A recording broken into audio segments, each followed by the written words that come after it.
Ok, maintenant que nous savons et que nous sommes certains que Jésus a bien existé en tant qu'homme, on peut se poser aussi la question de savoir, est-ce qu'il était réellement le Fils de Dieu? Ok, mais s'il n'était pas le Fils de Dieu, qui était-il alors? Un acteur? Un fou? Un déséquilibré? Ça paraît quand même difficile à croire.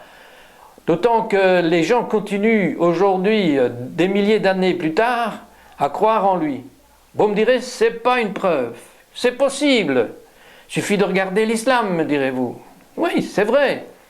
Sauf que le problème, c'est que dans le cas de l'islam, aucune personne sur terre aujourd'hui n'atteste avoir été guérie par l'islam ou par Mahomet ou par le Coran.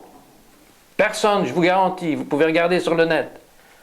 Alors que Jésus, aujourd'hui, des milliers et des milliers continuellement de témoignages viennent se rajouter chaque jour sur Internet pour nous démontrer, sans compter ceux qui ne sont pas sur Internet, mais sur Internet on peut trouver des millions et des millions de guérisons, de conversions, de gens qui ont réellement donné leur vie à Jésus-Christ et que leur vie a été transformée. Des gens qui aujourd'hui, c'est mon cas d'ailleurs, seraient morts si Jésus n'avait pas été dans leur vie.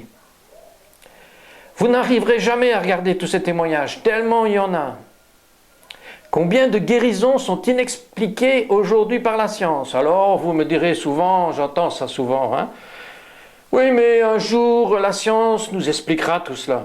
Ben oui, bien sûr, on peut croire au Père Noël aussi. Parfois il y a des gens qui sont plus faciles de croire au Père Noël qu'à Dieu.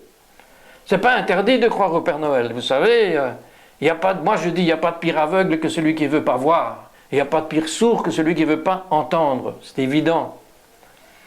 Maintenant, je vous pose encore la question. Croyez-vous que Jésus était bien le Fils de Dieu? Oui ou non?